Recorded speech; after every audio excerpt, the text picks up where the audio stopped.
So you've been in a steady and committed relationship with your Apple Watch for a little while now, but you can't help but wonder what else is out there on the smartwatch market. Well, you've come to the right place, because in today's video, I'm going to be breaking down the new Huawei GT3 Pro, and I'm going to be comparing it to my experience wearing the Apple Watch SE. What's up? I'm Amanda Costco and you're watching Electric Runway, where fashion meets technology. So for those of you who know me, you know that I've tried my share of wearable technology over the years. Whether it's strapping on a Muse headband to meditate or wearing augmented reality glasses to a conference, I'm always game to try out the future of fashion. But this is my first time specifically reviewing a smartwatch, so let me know what you think about this type of content. Before we get started, I just wanted to let you know that Huawei has sponsored this video, but I have promised to give a fair and balanced review. So let's jump into it. So this is it here, the GT3 Pro. The first thing I noticed straight out of the box was the weight of it. This is no plastic wristband or activity tracker. It's much heavier than the Apple Watch, and it's more comparable to a Rolex or a classic timepiece. So I think the weight can actually be a pro or a con depending on how you look at it. If you like the feel of a more luxury timepiece and you're more used to something like a Rolex, then this will feel very natural. If you're used to the lightweight Apple Watch, you're gonna find this heavy. Speaking of luxury watches, the look and the feel of the Huawei GT3 Pro is giving me definite like Chanel J12 vibes. For those of you who don't know, the Chanel J12 is a ceramic and steel watch from Chanel that costs between $7,000 to $20,000. The Huawei GT3 Pro is made of nanocrystalline ceramic, which is a material that's known for its durability. It has diamond powder polishing, which makes it super shiny and high quality. So I've worn this watch for over a month now, and it looks super brand new despite the fact that I'm not precious about it. I wear it working out. I've definitely bumped it. I've definitely had a few occasions where I felt like it should have been scratched and it wasn't. So definitely a high quality timepiece. The design features a round face, which is not like the square face we're used to, but I never really liked that square face to begin with. I think the round face is more classic, and it actually allows you to see the information more clear. It's a 1.43-inch AMOLED high-definition color display. According to Huawei, the watch got its name from the automotive industry. GT is short for Gran Turismo, which means long-distance travel. They chose this name because the watch is made with longer battery life and is designed to keep up with your busy lifestyle. So before I start talking about battery life, I just want to make a note about the straps and the face, because that's usually the first thing that folks want to customize when they get into a new watch. If you're looking to purchase the Huawei GT3 Pro, you should know that the straps are limited compared to the choices you have with an Apple Watch. Both the titanium and the ceramic model can be changed to leather straps, and you can choose from limited styles of free watch faces in the Huawei Health app, with others available for purchase. Okay, so let's talk battery life. Compared to the Apple Watch SE, the GT3 Pro definitely lasts longer.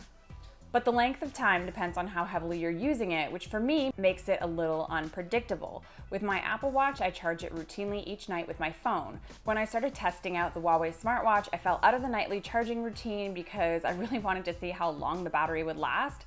But what ended up happening was I found myself running out of battery in the middle of the day or in the middle of my workout. So just like any new relationship, it might take a little while to work out the kinks and to get yourself into a charging routine. While I love the idea of going on vacation and not having to pack the cable for my smartwatch, I think realistically, if I was going anywhere for more than 3 days, I would be worried about it running out of battery life.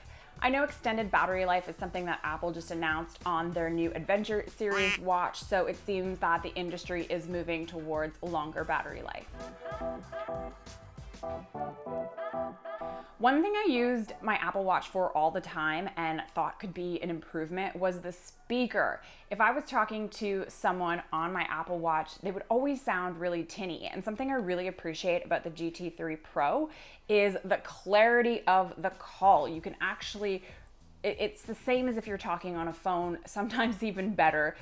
On the con side, and this is something you should know if you've purchased this watch, is that the Huawei GT3 Pro is definitely more chatty than the Apple Watch. And what I mean by that is it's constantly doing these things called workout broadcasts, which let you know your progress, which is super helpful, but not so helpful if you're in the middle of a yoga class. So if you're getting started with the fitness on this watch, you should know that you should set the notifications to silent if you don't want those notifications broadcast. The GT3 Pro is compatible with iOS and Android, but it also plays well with your other Apple accessories like your AirPods. I know some people who exclusively use Apple products and they like having everything within the same ecosystem, but I can honestly say I didn't have any compatibility issues. You're able to pick up a phone call on your phone, transfer it to your watch, and then switch to your AirPods just as seamlessly as if this were an Apple product. When it comes to using the Huawei GT3 Pro as a fitness companion, I think that this watch has it all, but not at first blush. Let me explain. What I mean by that is when I first opened the workout app, I didn't see the activities I normally do, such as yoga, strength training, and horseback riding. But when you download the Huawei Health app, you can actually add more than 100 workout modes. It does seem that there are a lot of features geared towards runners as a default settings. So if you're a runner, that's a plus. Once I found out how to download workout types from my app to the watch, I was a lot more ready to use this device as a fitness companion. I stress test the watch's heat resistance in my hot yoga class, as well as its water resistance in the pool. I can confirm that this watch can handle anything you throw at it from a fitness perspective. One feature that I really like is that you can customize the down button as a shortcut to your workouts, which makes it a lot easier to record activities while on the go. In addition to fitness support, there's a lot of apps and features that support your overall wellness, including a meditation app that guides your breathing exercises and cycle tracking. There's also a sleep monitor that can detect if you're in deep sleep, light sleep, and REM, so you can get a better understanding of your sleep and how to improve it. The only thing for me is because of the weight of this watch, I found it was uncomfortable to sleep with, and so if you're buying this exclusively for the sleep tracking, just know that it is heavier than your standard Apple Watch. You can also enable features like continuous skin temperature measurement and heart rate monitoring. The watch will alert you if your resting heart rate is abnormally low or high, and it'll also monitor the amount of oxygen in your blood with its state-of-the-art SpO2 monitor. So in summary, I think the relationship with your smartwatch is becoming an increasingly important relationship as your smartwatch begins to play fitness companion, wellness tracker, personal assistant.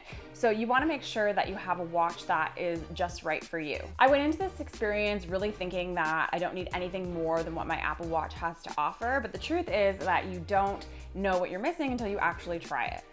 The standout features for me are the larger screen, the longer battery life, the improved speaker, and I think most importantly, the luxury look and feel. I recommend this watch if you're looking for something that feels more like a classic timepiece with smart features. The biggest downfall in my opinion is the weight, which as I said earlier, can be a positive thing if you like a heavier watch. But for me, it's just a little bit too dense on the wrist. Now, of course, this wasn't meant to be an exhaustive review. I just wanted to give you a sense of how the Huawei GT3 Pro compares to the Apple Watch SE. And I hope if you're making a decision to get into a new watch, or if you're looking to perhaps cheat on your Apple Watch, I've given you some information that can be useful. What do you think of the smartwatch landscape today? Let me know in the comments below. And as always, if you like this video, please go ahead and subscribe and hit the bell so you'll be notified when I release new content. That's it for today. Thanks so much for tuning in. We'll see you next time.